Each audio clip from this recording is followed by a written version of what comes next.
Hello दोस्तों, स्वागत है अपने YouTube channel AK study road में। आप सभी का मैं शुक्ला बहुत बहुत स्वागत करता हूं। आज की वीडियो में हम बात करेंगे दोस्तों बीए थर्ड सेमेस्टर के सभी छात्र छात्राओं के लिए जिनका ज्योग्राफी सब्जेक्ट है, भूगोल सब्जेक्ट है। और भूगोल सब्जेक्ट में हाल ही में जो सेकंड सेमेस्टर क्रॉस करके थर्ड सेमेस्टर में आए हुए हैं जो स्टूडेंट हैं, उनके लिए ये जो मैं क्वेश्चन सॉल्व करा रहा हूँ, ये उनके लिए बहुत ही मोस्ट इम्पॉर्टेंट है। और ये जो प्रश्न है ये हर बार आपके पेपर में आता भी है। और जो टॉपिक्स चल रहे हैं वो बैक टू बैक आपके टॉपिक में, जैसे पारिस्थितिकी तंत्र किसे कहते हैं, पारिस्थितिकी के बारे में हम आपको यहाँ पे बताएंगे। पारिस्थितिकी का क्या मतलब होता है, पारिस्थितिकी की परिभाषा क्या है, तो सारी चीज़ें मैं आपको अच्छे से समझाने का प्रयास करूंगा और अच्छे से आप लोग समझने का भी प्रयास करेंगे। आई होप आप लोगों को एक एक पॉइंट, सब चीज़ जितने भी इसमें से तत्व होंगे वो सारे आपको क्लियर करके निचोड़ से आपको समझा देंगे। तो दोस्तों, चैनल में अगर आप नए हैं तो ज़रूर चैनल को सब्सक्राइब कर दीजिए, प्लस में बेल आइकन दबा दीजिए और प्लस में एक दूसरे को वीडियो को ज़रूर शेयर करते रहिए। तो आइए चलते हैं दोस्तों प्रश्नों की तरफ। अब प्रश्नोत्तर में आपका जैसे भी प्रश्न आता है उस तरीके से आपको पेपर करने होते हैं, बट यहाँ पे जो लॉन्ग आंसर होता है उसके प्रश्न हम आपको यहाँ पे बताएंगे। जैसे पारिस्थितिकी तंत्र से आप क्या समझते हैं, इसके विभिन्न घटकों का वर्णन कीजिए। बहुत ही मोस्ट इम्पॉर्टेंट प्रश्न है और बहुत ही लाजवाब प्रश्न है। ये हर बार आपके पेपर में पूछा जाता है, चाहे ये सेक्शन सी का हो या सेक्शन बी का हो। सेक्शन सी में भी आपका प्रश्न आता है और सेक्शन बी में भी ये प्रश्न आपका आता है। अब जैसे पारिस्थितिकी तंत्र से आप क्या समझते हैं, इसमें लिखेंगे आप लोग कि एक भौगोलिक इकाई। एक भौगोलिक इकाई, भौगोलिक का मतलब समझते हैं कि चारों तरफ से जो घिरा हुआ होता है भूगोल से, उसी को हम भौगोलिक करते हैं। जिस क्षेत्र में रहते हैं उसकी जो जलवायु होती है, उसकी जो हम क्षेत्र की गणना करते हैं, उसी को हम भौगोलिक कहते हैं या भूगोल कहते हैं।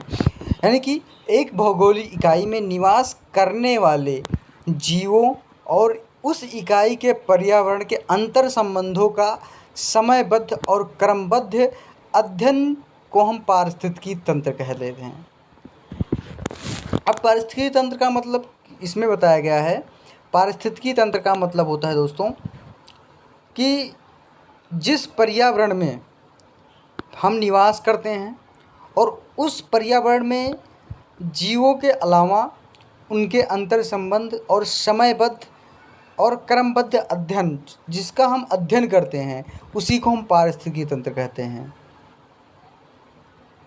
यानी कि जहाँ पे हम रहते हैं उनमें जीवों की गणना, पर्यावरण का अध्ययन, उसके सारे भौगोलिक स्थिति का वर्णन, समाज का वर्णन, तो ये हमारे सारे पारिस्थितिकी तंत्र के अंदर आते हैं।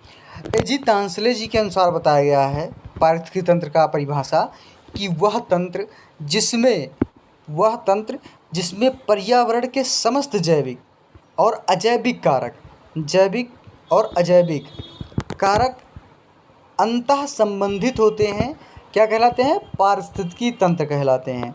बहुत ही शुद्ध और स्वतंत्र रूप से आप लिखते हैं कि वह तंत्र जिसमें पर्यावरण के समस्त जैविक और अजैविक कारक, वह तंत्र जिसमें पर्यावरण के समस्त जैविक और अजैविक कारक अंतः संबंधित होते हैं, पारिस्थितिकी तंत्र कहलाते हैं। तो ये आपका पारिस्थितिकी तंत्र का मतलब होता है। तो ये किसके द्वारा बताया गया है परिभाषा, अजीत तांसले जी के अनुसार।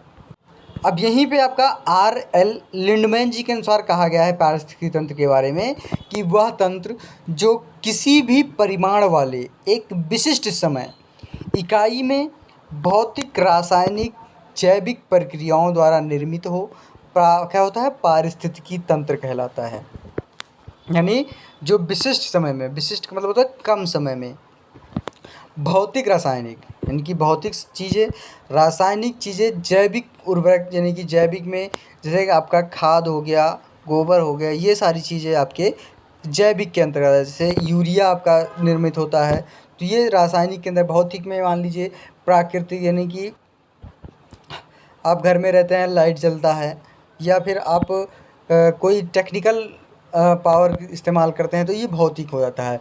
तो जो ये निर्मित होता है इसी को हम पारिस्थितिकी तंत्र कहलाते हैं। तो ये R.L. लिंडमैन जी के अनुसार बताया गया है। फिर आता है फासबर्ग जी के अनुसार कि पारिस्थितिकी तंत्र एक कार्यशील एवं परस्पर क्रियाशील तंत्र होते हैं।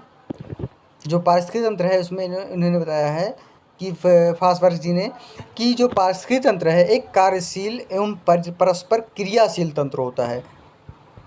कार्य मतलब होता है कार्य करते रहना।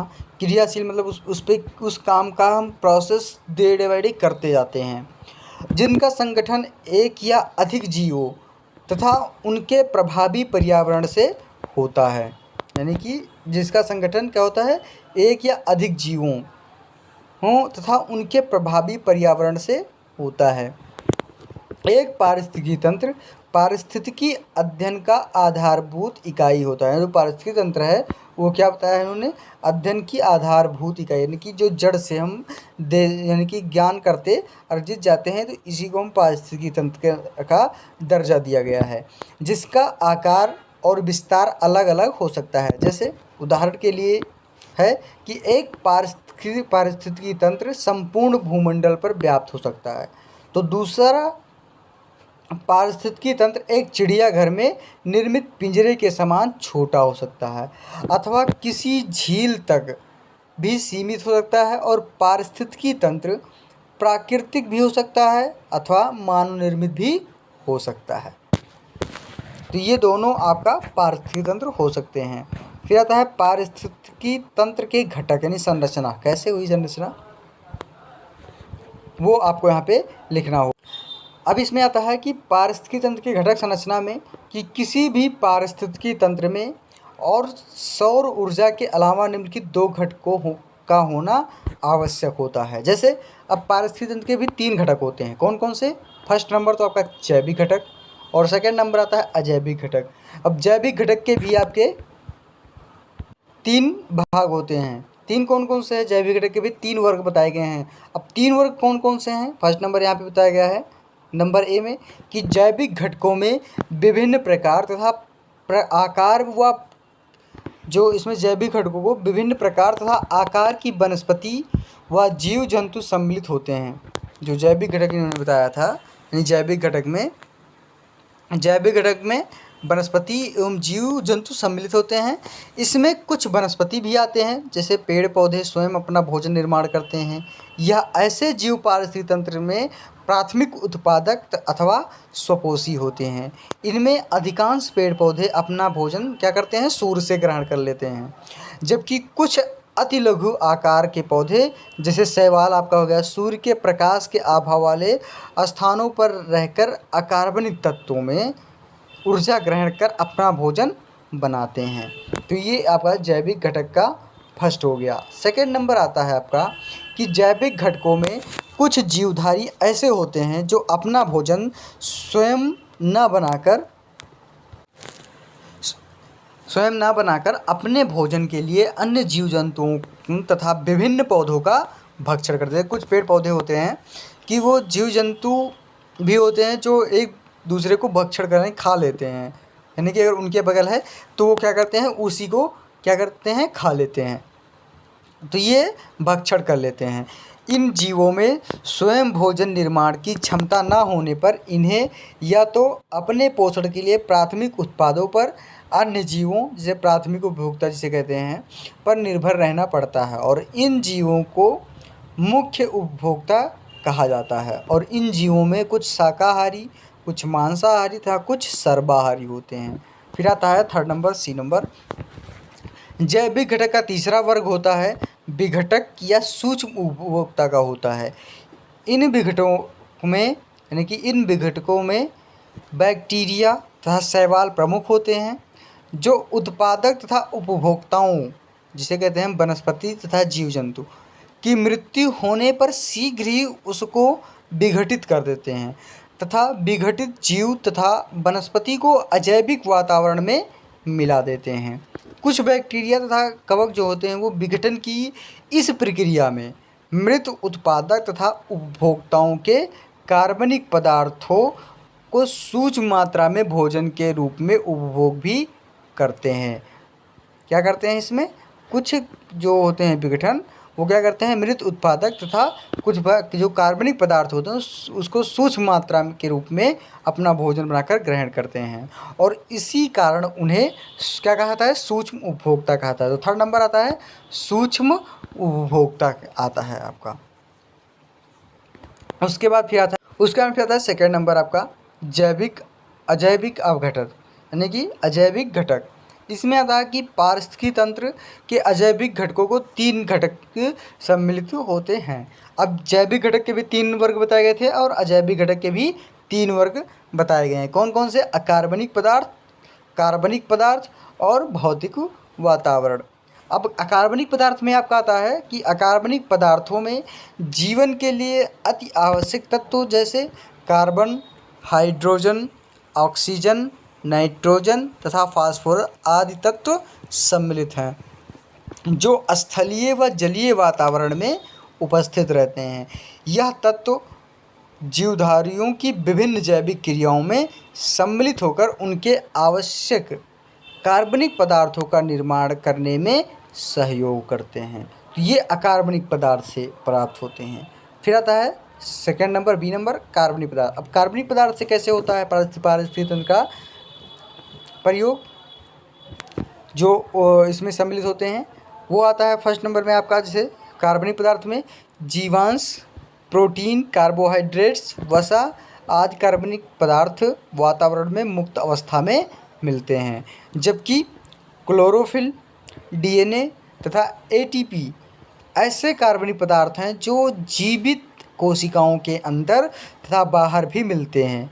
ये ऐसे पदार्थ में होते हैं जो कोशिका के आपको अंदर भी यानी कि भीतर भी मिलेंगे और सेकंड में आपका बाहर भी मिलेंगे। यह कार्बनिक पदार्थ जैविक तथा अजैविक वस्तुओं को जोड़ने का कार्य करती हैं। तो ये कार्बनिक पदार्थ हो गया आपका और अकार्बनिक पदार्थ। अब आता है सी नंबर, भौतिक वातावरण।